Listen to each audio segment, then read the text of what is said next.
Entonces, iniciamos una serie en el Evangelio de Lucas, que la hemos titulado Jesús. ¿Usted me sigue? El Salvador de los marginados. Jesús, el Salvador de los marginados. Creemos que Lucas es un evangelio cuyo hilo conductor, cuyo tema transversal es un Jesús que le habla a los marginados, a la gente olvidada, a la gente ignorada, a la gente que se siente menospreciada, como tú, como yo.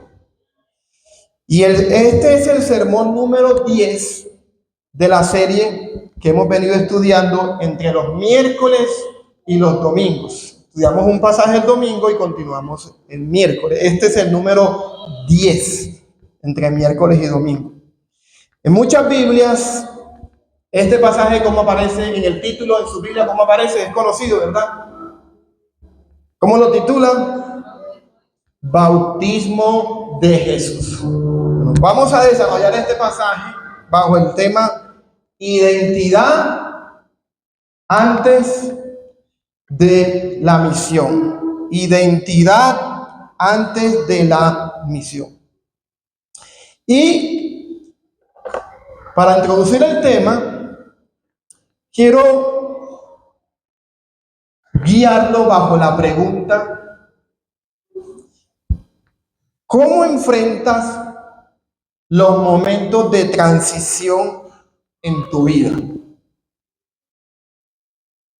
No me la responda, solo piense. ¿Cómo enfrentas los momentos de transición en tu vida? ¿O cómo enfrentas los cambios de la vida? Como estamos en Capilla Nueva, nos está tocando adaptar al sonido. ¿Cómo enfrentas los momentos de transición en tu vida? ¿Cómo enfrentas los cambios? ¿Por qué? Un momento de transición es algo donde termina algo e inicia algo nuevo. Donde ya no puedes quedarte igual. Pero tú no ves con claridad lo que viene, ¿sabes? Todos hemos atravesado momentos de transición. Cuando pasas del colegio a la universidad. Cuando pasas de la etapa de la universidad al mundo laboral.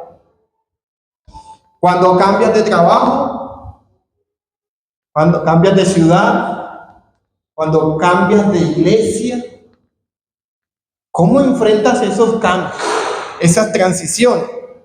Cuando entras en una relación sentimental. Cuando te casas. Cuando llega un hijo a la familia. O un nieto. O de pronto un bisnieto. No sé si aquí ya habrá bisabuelos aquí. No, ¿verdad? Todavía no. ¿Quién es? Ah, sí. Cuando llega el bisnieto, ¿cómo entras a las transiciones, a los cambios? Cuando Dios te llama a tomar decisiones que cambian tu rumbo, ¿cómo los enfrentas?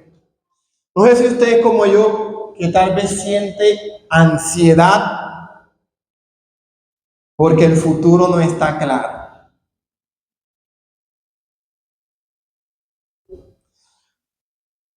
O sientes miedo por lo conocido que viene. ¿Cierto? Ansiedad o miedo. O intentas controlarlo todo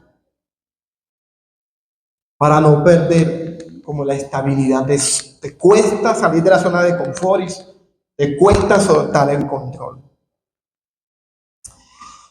Vuelvo y pregunto, para introducir nuestro tema: ¿cómo enfrentas los momentos de transición en tu vida? ¿Cómo enfrentas los cambios de la vida? Porque el pasaje que vamos a estudiar hoy nos relata el bautismo de Jesús. un momento de transición en su vida. Pasa de la infancia a la adultez, o de la vida privada a la vida pública. De ser probablemente un carpintero allá en Nazaret, desconocido, a inaugurar su ministerio público. O sea, el pasaje es como, oiga esto, es como una bisagra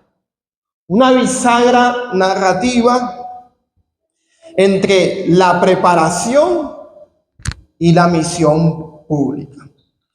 Quiero que lo leamos nuevamente porque ya lo hemos leído varias veces, pero lo vamos a leer desde este acercamiento. Y vamos a preguntarnos cómo enfrenta Jesús la transición de su vida. Y le voy a dar una pista. El pasaje menciona, la idea es que usted abra su Biblia o que lo mire conmigo aquí y que usted lo descubra conmigo y verá cómo el corazón le empieza a arder de gozo cuando lo descubre. Pero quiero que lo leamos y usted piense en 4 acciones de Jesús. Usted las observe. No se las voy a decir, usted las va a descubrir en la lectura. Observe con atención esas 4 acciones principales que están en el texto. Entonces, si nada se lo impide, nos colocamos de pie para leer la palabra del Señor y escuchar. Es como una manera de hacer reverencia ante la palabra del Señor, así como cuando nos colocamos de pie a escuchar el himno nacional. Usted me puede seguir también en la pantalla. Dice, aconteció que cuando todo el pueblo era bautizado, Jesús también fue bautizado. Y mientras él oraba, el cielo se abrió y el Espíritu Santo descendió sobre él en forma corporal como una paloma. Y vino una voz del cielo que decía, tú eres mi Hijo amado, en ti me he complacido. Esta es la palabra del Señor. Padre, en el nombre de Jesús, por favor, usa este vaso frágil y débil, con muchas imperfecciones, para hablar a esta comunidad. Soy un pecador que le habla a otros pecadores. Soy un mendigo que ha encontrado pan y que quiere compartir el pan con otros mendigos. Por favor, ayúdame a ser fiel, a ser relevante y a ser claro. Abre nuestros ojos. Permite poder contemplar y aprender de Jesús cómo enfrentar transiciones en la vida. Ustedes dicen amén y amén. Puede tomar asiento. Les pregunto, a mí me gusta interactuar. Si noto las 4 acciones principales en el texto. 2 están relacionadas con Jesús y 2 están relacionadas, una con el Espíritu Santo y otra con el Padre. ¿Cuáles fueron las acciones? Daniela que está diciendo sí. Eso. Oraba y abrió. Listo. Esas son acciones en el... Pero piense en acciones de Jesús. Esa es una. Jesús oraba. ¿Quién descendió? Esa es una acción. Pues. Descendió el Espíritu Santo, bautizado. Entonces Jesús fue bautizado y Jesús oraba. Esas son las 2 de Jesús. ¿Y cuál es la acción del Espíritu Santo? Jesús descendió. ¿Y cuál es la otra acción que se menciona ahí del Padre? El Padre habló, vino y habló.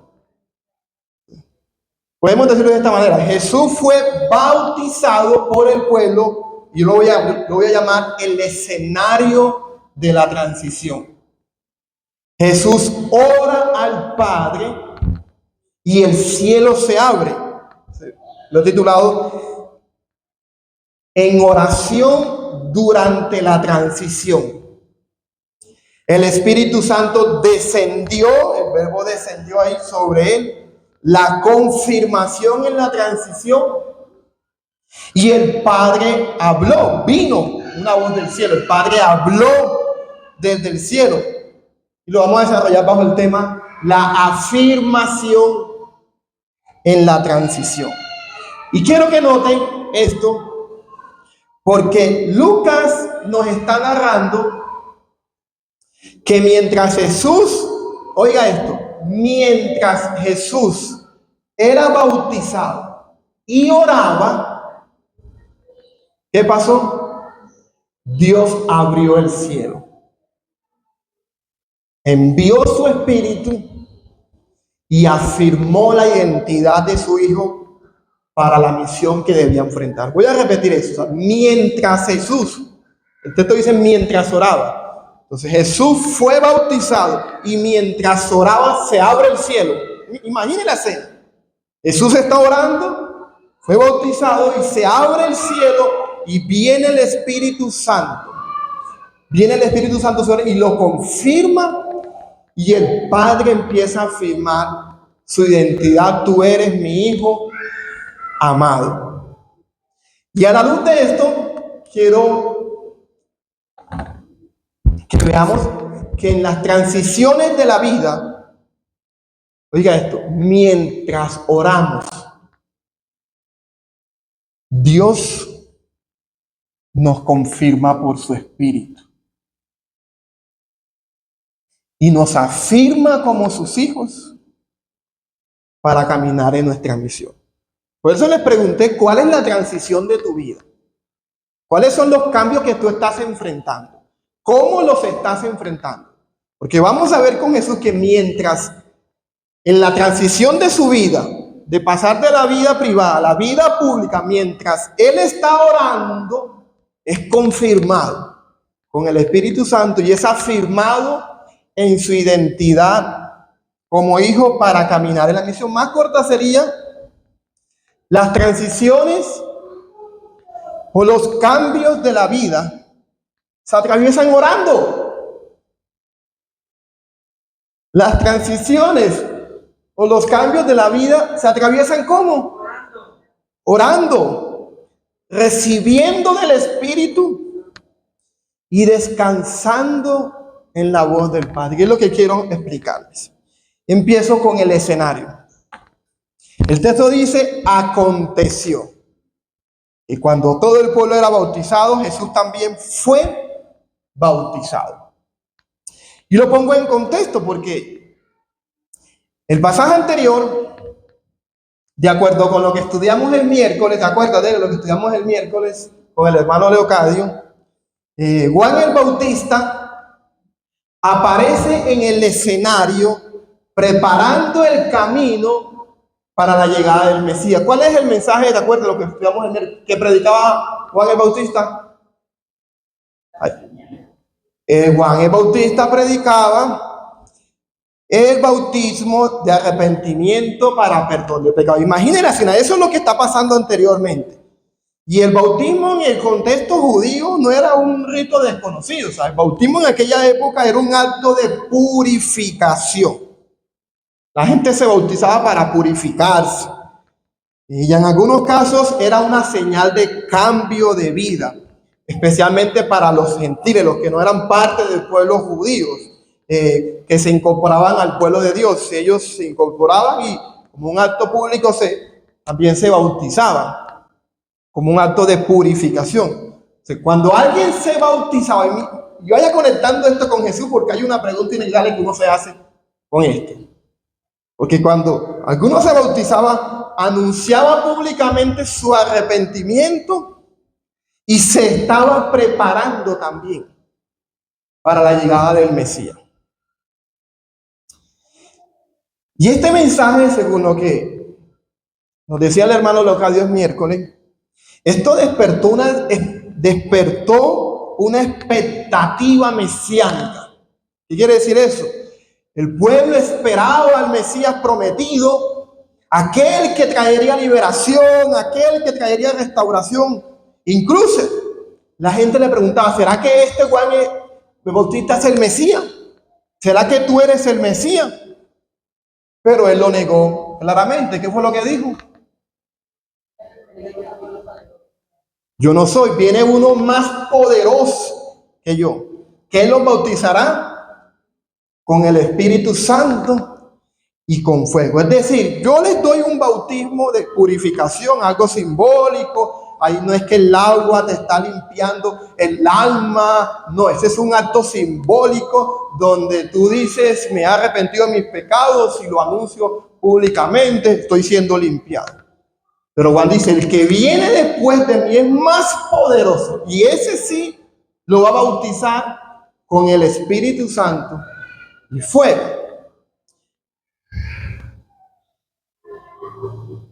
Y bautizar con el Espíritu Santo y fuego, de manera resumida, para no profundizar mucho, es simplemente ser purificado de sus pecados. Eres sumergido por el Espíritu Santo.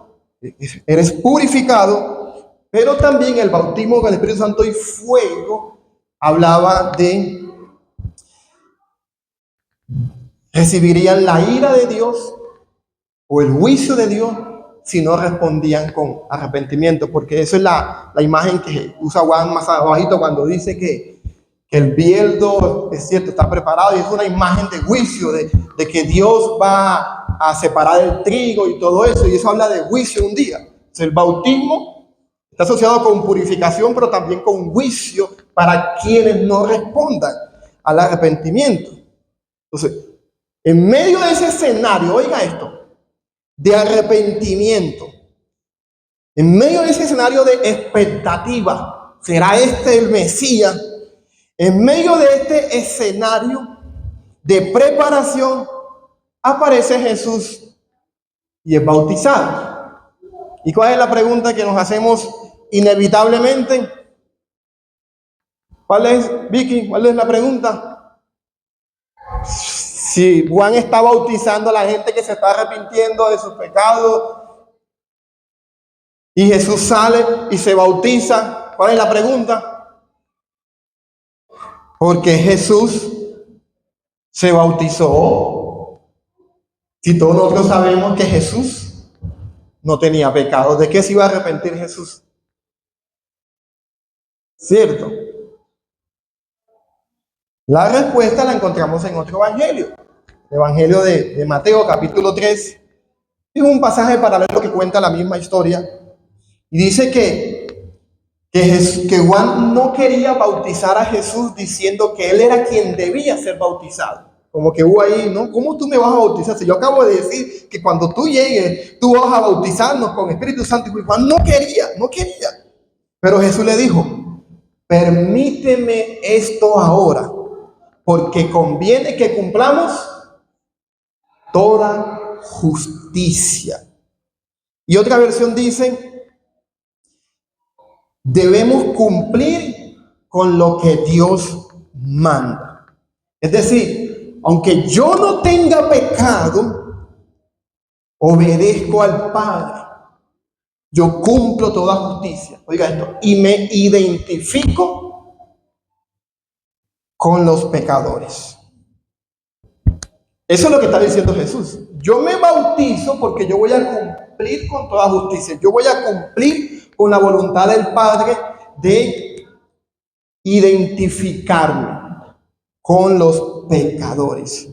Y algunos estudiosos o comentaristas dicen que cuando surgió Juan el Bautista, la gente iba a oírle y a bautizarse en grandes multitudes. Imagine que eso fue como un movimiento nacional, donde había un evento en el estadio y todo el mundo quería ir a ver, a escuchar lo que está pasando en el estadio. Mucha gente quería oír y bautizarse por lo que estaba pasando allá en Jordán. En todo el país había un movimiento hacia Dios sin precedente. Y oiga esto, Jesús se dio cuenta de que había sonado su hora. Y no es que se sintiera pecador, necesitara arrepentirse, sino que quería identificarse con ese movimiento hacia Dios. Para Jesús, el surgimiento de Juan fue la llamada de Dios a la acción. Y el primer paso que dio fue identificarse con la gente que buscaba a Dios. Esto lo dice un comentarista. Y es interesante, porque Jesús estaba a la expectativa. ¿Cuándo? ¿Cuándo? ¿Cuándo mi momento? ¿Cuándo? Y cuando vio que Dios estaba hablando a través del ministerio de Juan el Bautista, la gente se estaba moviendo, Jesús lo vio. Esta es la puerta abierta. Es el momento para yo identificarme con la gente que está buscando a Dios. Entonces, Jesús no se bautiza porque necesita arrepentirse. Se bautiza porque está anunciando su misión. Oiga esto, la misión: vine a cumplir toda justicia. Vine a cumplir lo que Dios manda y vine a identificarme con los pecadores. Dígame amén a eso. Después de años de silencio, o sea, después de una vida oculta en Nazaret, el bautismo es el momento que marca una transición en su vida. Es el escenario donde él comienza, donde deja su vida privada y deja de ser un carpintero y anuncia públicamente su ministerio. Es el escenario de la transición para Jesús. Un llamado a identificarse con los pecadores. Un llamado a ponerse en el lugar en el que están los pecadores, aunque él no tenga pecado. Ahí empieza uno a ver que Jesús nos entiende, que Jesús nos comprende, que Jesús nos acompaña, que Jesús camina con nosotros. Él vino a habitar entre nosotros con ese propósito. Si para Jesús el bautismo fue su escenario de transición, ¿cuál es el tuyo? Nuevamente, ¿cuáles son los cambios o las transiciones que tú estás viviendo hoy? ¿Cuáles son? ¿Y cómo los estás afrontando? Porque Lucas nos muestra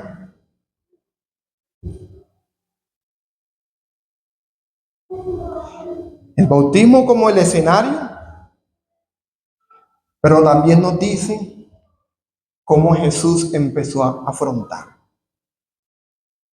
Aquí introduzco mi segundo punto, la oración en la transición. Porque el texto dice, y mientras él oraba. Usted sabe que el Evangelio de Lucas es el único evangelio que nos narra que Jesús está orando en el momento del bautismo. Ni Mateo ni Marcos nos cuentan que Jesús está orando.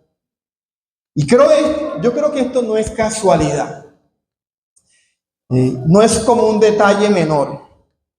Porque a lo largo de todo el Evangelio de Lucas, uno puede ver que las oraciones aparecen siempre en momentos decisivos de transiciones de la vida y ministerio de Jesús. Cuando uno ve el Evangelio de Lucas, las oraciones siempre aparecen en momentos de transición de su vida.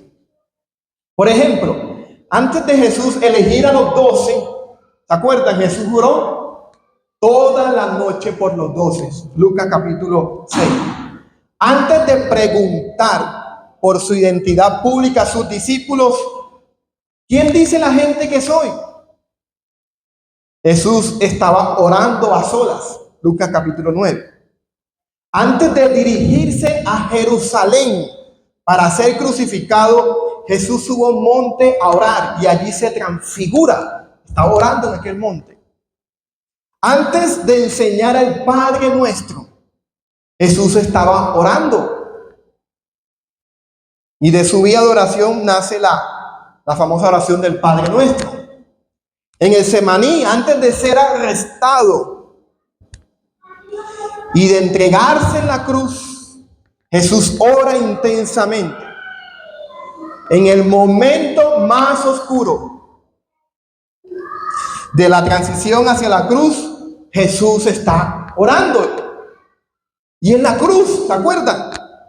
Cuando se burlaban de él, Jesús dijo, perdónalos porque no saben lo que hacen. Y luego dice, Dios mío, en tus manos encomiendo mi espíritu. La vida de Jesús inicia con oración en su ministerio y termina con oración. Y eso nos debe hablar a nosotros, porque Lucas nos está mostrando que cada transición importante de la vida, Jesús la acompaña o la atraviesa. ¿En qué? Dígame usted. En oración. ¿Por qué no le dices eso a tu lado? Jesús atraviesa los cambios de la vida en oración. ¿Cómo los estás atravesando tú? ¿Cómo los estás atravesando tú? Jesús no improvisa, no se deja dominar por las emociones. Es que hoy no siento orar, es que hoy no tengo ganas de ir a la iglesia, es que hoy esto no es cuestión de emociones. Jesús no reacciona desde la ansiedad. Él enfrenta los cambios y las transiciones de la vida. ¿En qué? Orando. Y aquí una verdad importante para nosotros es que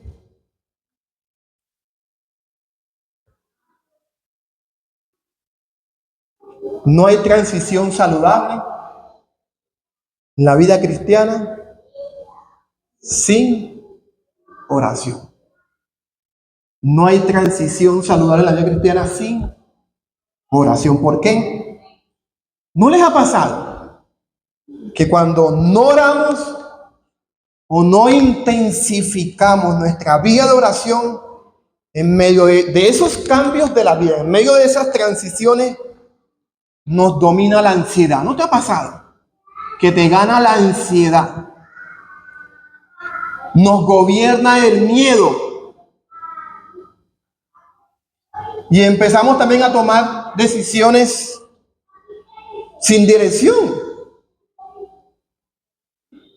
O por el contrario, ¿no les ha pasado que cuando Dios nos quiere llevar a una nueva etapa o nos permite atravesar por una situación difícil, nos inquieta a buscarlo de manera más intensa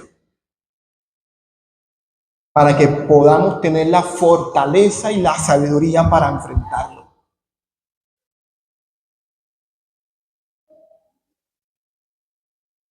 Dios está obrando a nuestro alrededor. Dios siempre está hablando.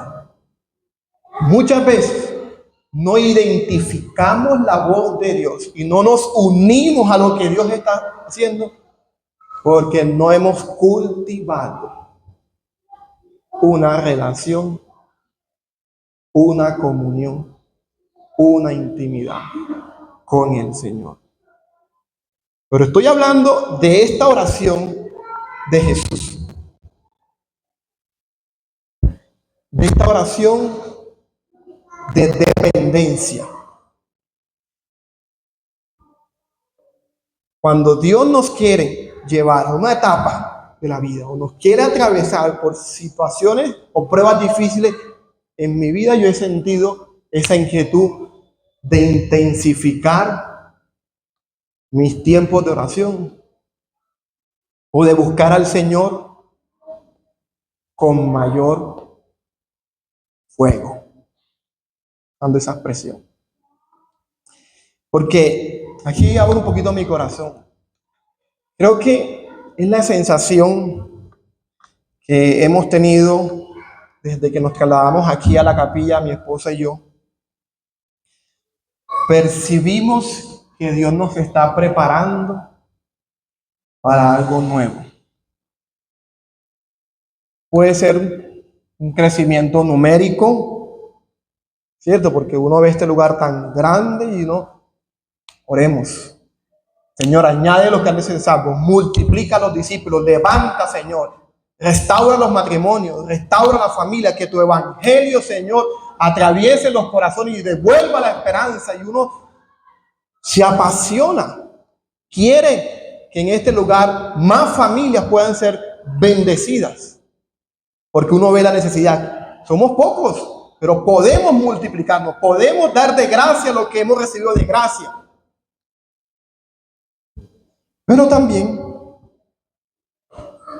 puede ser que Dios nos esté inquietando a la posibilidad de adquirir un lugar propio.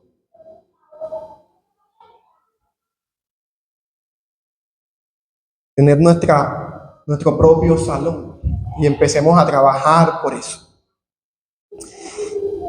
Y en este proceso hemos sentido del Señor ese llamado a intensificar nuestras oraciones. Nuestras oraciones matutinas de 5 a 6 de la mañana. Saben que este mes nosotros acostumbramos a iniciar el mes en oración matutina de 5 a 6. Ponemos nuestras peticiones personales, familiares, eclesiales delante del Señor. Iniciamos el mes y oramos como iglesia de manera virtual. Como dice el salmista, si el Señor no edifica la casa, en vano trabajan los que la edifican, y oramos. Pero hemos tenido como la inquietud de pasar de una semana a 2 semanas. Oramos la primera semana y vamos a orar la tercera semana, y así vamos creando como hábitos de buscar en comunidad al Señor hasta que se vuelva una disciplina. Entonces, no hay transición saludable en la vida cristiana sin oración. No puedes enfrentar los cambios de tu vida, las pruebas difíciles de tu vida, las etapas en las que Dios te está llevando, sin depender del Padre. Cuando Dios quiere llevarte a una nueva etapa o a enfrentar una prueba, te está llamando a que lo busques con mayor intensidad. No sé cómo está tu matrimonio, no sé cómo están tus finanzas, no sé cómo está la relación con tus hijos, no sé cómo estás físicamente. Pero sí te puedo decir que es un llamado del Señor a buscarlo con más intensidad. Porque si estás pasando por una transición, un cambio, una etapa, una decisión importante, una temporada difícil, no es suficiente una oración ocasional. Yo sé que oramos, pero no es suficiente una oración ocasional. Como yo a veces bromeo, la oración del minuto de Dios. ¿Cuál es esa oración? Dios mío, en tus manos encomiendo el día que pasó y la noche que viene. Esa oración está bien, pero no es suficiente esa oración. Dios nos invita a algo más profundo, a buscarlo con intensidad, a depender de Él antes de emprender cualquier misión, antes de emprender cualquier temporada difícil, porque si no, la ansiedad te gobierna, los miedos te paralizan y te cuesta soltar el control. Puede ser una respuesta esto de Jesús a lo que te está pasando hoy. Esa mezcla de emociones puede ser una respuesta. Te está faltando esto. Pero cuando uno busca al Señor de esta manera, los cielos se abren. Eso es lo que nos muestra Lucas en el tercer momento del pasaje. Mientras Jesús oraba, los cielos se abrieron, el Espíritu Santo descendió sobre él en forma corporal de paloma para confirmar su ministerio. Digo esto porque ¿no me parece interesante eso de que se abran los cielos y desciende el Espíritu Santo en forma corporal de una paloma mientras Jesús está orando? O sea, el descenso del Espíritu Santo sobre Jesús no significa que no tuviera el Espíritu antes, sino que ahora, en este momento público de transición, el Espíritu lo unge, lo señala y lo capacita para un ministerio público o el ministerio mesiánico. O sea, los otros evangelistas también confirman este hecho, porque cuando usted lee el Evangelio de Mateo, el Evangelio de Marcos, también se describe que el Espíritu Santo está descendiendo como paloma. Y en el Evangelio de Juan nos dice que Juan dice, vi al Espíritu descender y permaneció sobre él. Juan tenía esa sensibilidad de poder ver que esta paloma representaba al Espíritu Santo, porque los cielos se abrieron y empezó a reposar sobre él. Y Juan había dicho que sobre quien reposara el Espíritu del Señor, ese sería el Mesías.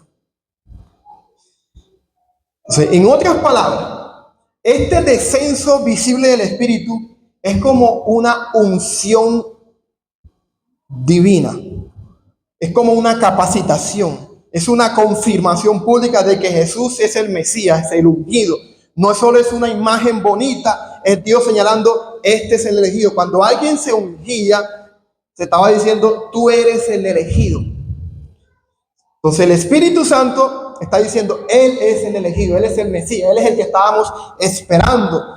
En el Antiguo Testamento, cuando el Espíritu Santo descendía sobre los jueces, los capacitaba. Cuando descendía sobre los reyes, los ungía, los elegía para el ministerio. ¿Se acuerdan cuando Samuel llama a David y lo pone, lo unge con aceite? Y dice que el Espíritu Santo descendió sobre él, lo capacitó, lo respaldó para el ministerio. Y Lucas nos está diciendo públicamente que Jesús está siendo capacitado, ungido, confirmado. Y es como cuando alguien recibe una aprobación oficial para comenzar una nueva etapa. Puedes tener el llamado, puedes tener la preparación, puedes tener la convicción, pero hay momentos donde necesitas una confirmación pública que te diga, estás listo, puedes avanzar. Sucede mucho en el ministerio pastoral. Tienes el llamado, o el ministerio a la predicación, tienes el llamado, tienes la convicción, te estás preparando, pero te lo tienen que confirmar públicamente. Es el Dios que te habla en lo personal y te lo confirma en público, que honra a los que llaman la soledad. Hay momentos donde uno necesita una confirmación pública que le diga, estás listo, puedes avanzar. En el caso de Jesús, esta confirmación no viene de los hombres, viene del cielo. Porque, insisto, en las transiciones importantes de la vida, el ser humano necesita más que motivación. Necesita dirección y confirma, porque yo puedo tener la misma actitud, sí, voy con todo, voy adelante, yo tengo mi fe en el Señor, voy a atravesar esto, y tus pensamientos no son los pensamientos de Dios, tus caminos no son los caminos de Dios. Hay caminos que al hombre le parecen derechos, pero su fin es camino. Necesitas una confirmación, una dirección. No basta con tener el deseo, ni ideas, ni planes. Necesitas que el Espíritu Santo te dirija, te capacite, te sostenga, te lo diga. Y muchas veces esa confirmación llega en medio de la oración. Prepárate para lo que te viene. que fue mientras Jesús oraba, que los cielos se abrieron y que el Espíritu descendió sobre él. Cuando oramos, Dios confirma con su Espíritu, ya sea en privado o en público, decisiones. Dios confirma llamados. Dios confirma direcciones para la vida. Así que está atento a las oraciones que estamos haciendo en nuestra congregación. Cuando hacemos la oración de la palabra, cuando está dirigiendo a Alejandra, cuando estamos en la semana de oración, ¿qué te está diciendo el Señor con la oración de tus hermanos? Porque Dios te puede estar hablando, te puede estar confirmando un llamado, una decisión o una dirección en tu vida. Está atento. Las transiciones o los cambios de la vida se atraviesan orando y recibiendo del Espíritu Santo, pero también descansando en la voz del Padre. Tú eres mi Hijo amado, en ti tengo complacencia. Esto es lo que vemos en el último momento del pasaje. Porque Lucas nos dice que cuando Jesús oró, los cielos se abrieron. No solo recibió confirmación del Espíritu Santo, también recibió la afirmación del Padre. Tú eres mi Hijo amado y en ti tengo complacencia. Yo creo que esto es importante porque el texto, aquí un paréntesis, nos está mostrando una escena trinitaria. ¿Sí lo notaron? En la transición de Jesús. El Hijo es bautizado y ora, el Espíritu Santo desciende y el Padre habla desde el cielo. Y lo que el Padre declara no es algo menor. Porque note que la voz se dirige a Jesús y no a las multitudes. Es muy diferente cuando yo digo, tú eres mi hijo amado, ustedes son mis hijos amados. Pero cuando tú dices, tú eres mi hijo amado, cuando lo haces personal, eso te afirma. Es muy diferente cuando tú le dices, hijos míos, yo los quiero, yo los amo. Estás hablando en general. Pero cuando a ti te dicen, Dari, tú eres mi hija amada, eso te afirma. Entonces, y Lucas hace ese énfasis porque dice, tú eres mi hijo amado. Es una afirmación pública de que hay una relación con él. Es una afirmación pública de su identidad.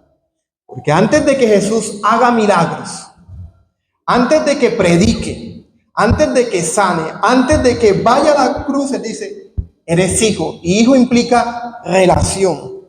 Eres amado. Eso implica hay valor. Y en ti me complazco. Eso implica hay aceptación y deleite. Y en el reino de Dios,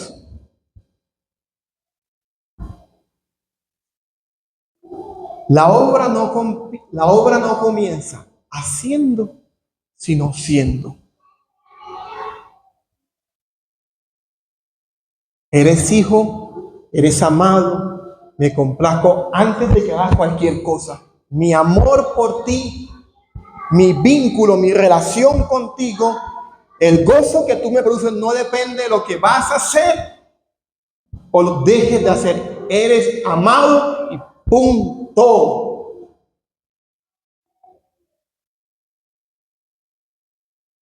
Y esto toma relevancia cuando muchas veces, como nos guiaba en la oración pastoral, nuestro valor, nuestra afirmación depende de lo que tengo, ¿cierto? Me siento amado, me siento seguro porque tengo un trabajo, porque tengo casa, finca, carro y moto. Cuando se me desaparece eso, me voy a morir, porque tu valor depende de eso, tu aceptación depende de eso, tu identidad depende de eso. No. Esto toma relevancia cuando pensamos que mi identidad depende de lo que otros me dicen. Y algo con lo que yo lucho, lo que somos de lenguaje de amor, de palabras de afirmación. Necesito que me afirmes. Y cuando no me afirmas o cuando me criticas, cuando no valoras el trabajo que yo estoy haciendo, me desarmas. Porque me afirmo por lo que otros digan de mí. Y eso no está bien.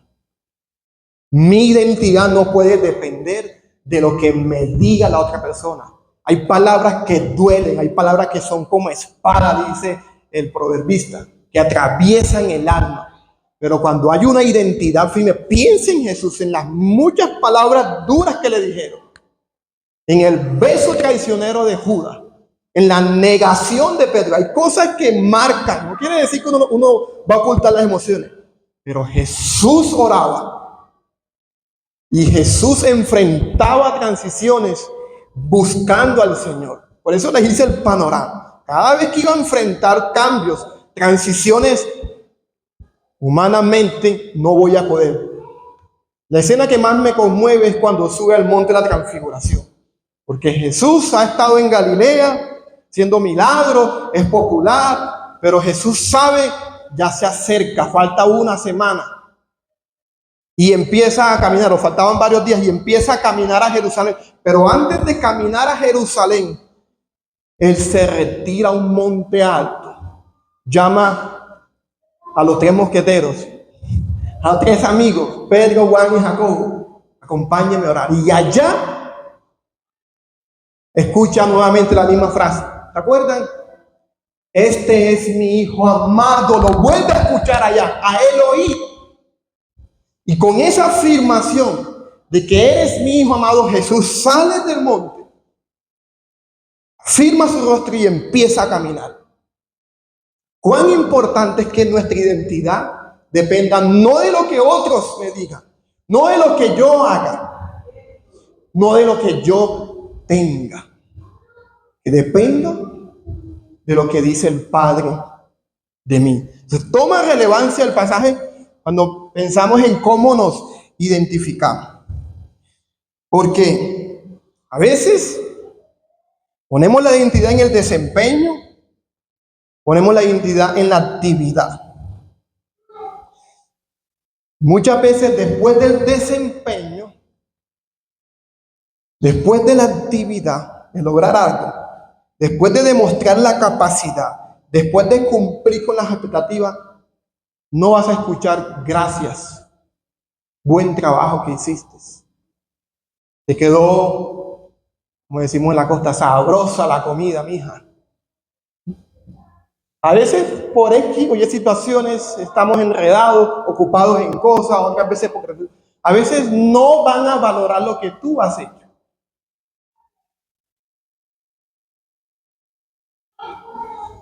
Y cuando te desmoronas por lo que dijeron o no dijeron, eso está revelando en qué ha basado tu identidad. Y te pregunto, ¿cómo estás enfrentando los cambios de la vida? ¿Cómo estás enfrentando las transiciones de la vida? Porque si no las enfrentas escuchando la voz del Padre, recordando la identidad que tú tienes, te vas a desmoronar. O te estás desmoronando por eso. Oiga esto, para que tampoco nos vayamos al extremo. Gloria a Dios. Cuando esta palabra le ha llegado a Marta, le ha llegado a Wesley, le ha llegado a Ama, y se convierten en instrumentos para afirmar a otros. ¿Sí me explico? Porque el extremo es, entonces, eso que yo he enseñado varias veces, de dividir la vida pública y la vida en comunidad. Es que yo tengo una relación con el Señor, es que yo me abro con el Señor, es que yo necesito al Señor, todos mis problemas se los descargo al Señor. Sí, eso es verdad, es lo primero, pero muchas veces Dios te va a responder esas oraciones a través de Marta, a través de Wendy, a través de Adam, aunque no sea con el pastor. Si yo no estoy, otra persona está. Así que tú te conviertes también en un instrumento para afirmar a otros. Eres hijo, eres hija, eres amada, tienes valor. No por lo que tienes, no por lo que haces, no por lo que otros digan. Porque en Cristo Jesús hoy eres hijo también. Dígame amén a eso si no se emociona con eso. Esa es la vida cristiana. Ese es el orden. Dios primero afirma la identidad antes de la misión, antes de que Él inicie todo, antes de tu desempeño, está tu relación con Dios, tu relación con el Padre como hijo. Antes de lo que hagas, está lo que Dios dice de ti. Tu valor y mi valor no depende de lo que hacemos.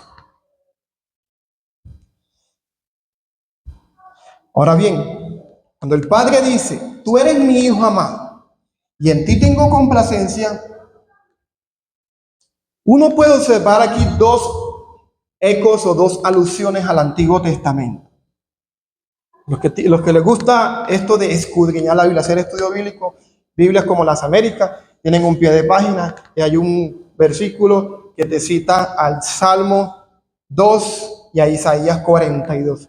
Y está diciendo que esto que dijo el Padre, tú eres mi hijo amado y en ti tengo complacencia, ya se había dicho en el Antiguo Testamento.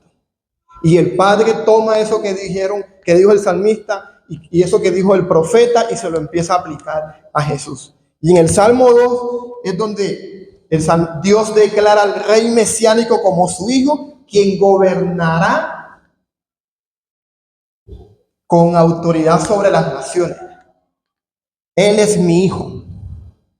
Y en Isaías, el profeta Isaías habla de que Dios presenta un siervo escogido en quien se deleita y que traerá justicia con mansedumbre. Dice, este siervo me complace. Y esto es interesante porque el Padre, al afirmar a Jesús como su hijo, no está dando solo una identidad, está revelando una misión. Está diciendo, ese hijo amado que se anunció en el Salmo 2, ese es Jesús. Ese siervo que me complace, pero que va a sufrir, ese es este que está aquí. El Padre no solo está dando identidad, también está revelando una misión. Está diciendo que este rey gobernará con justicia, pero también es el siervo que tendrá que sufrir. Y necesito afirmarlo, eres hijo. Y me complace lo que vas a hacer. Me complace el sufrimiento que vas a enfrentar por obedecerme. A veces en la vida es inevitable enfrentar el sufrimiento y necesitas escuchar la afirmación ignorar, Señor, quítame de aquí, sácame de aquí. No, atraviesa el valle, atraviesa la crítica, atraviesa el dolor. Eso te va a ayudar para crecer. Eso hace parte del llamado de Dios para tu vida. No huyas ante los problemas, no te escondas, atraviésalos. Con la declaración, eres hija, eres amada. Así que las transiciones o los cambios de la vida se atraviesan como, ¿por qué no lo decimos todos a una voz? Eso que está aquí. 1, 2 y 3. Las transiciones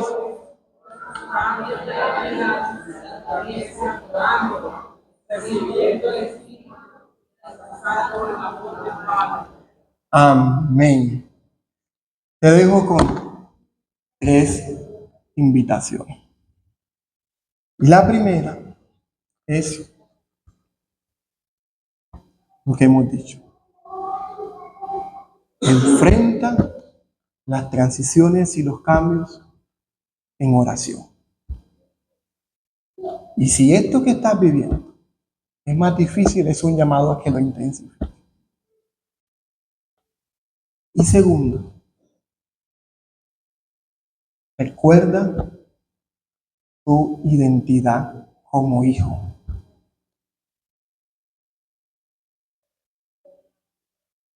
Y recibe la fortaleza del Espíritu para que camines en esa misión. Es inevitable. Tienes que pasar por eso. Tienes que sufrir. Jesús tenía que pasar por eso. Pero fortalece. Descansa en el Señor. Y como tercera invitación,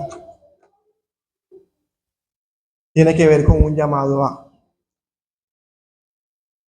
acercarnos con fe y arrepentimiento a ese Cristo que vino a identificarse con nosotros.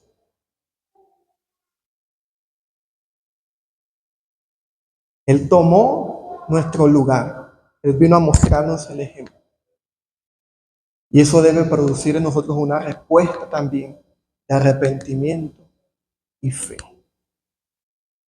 Porque hoy también puede ser el llamado a que inicies una relación con ese Jesús que se bautizó públicamente.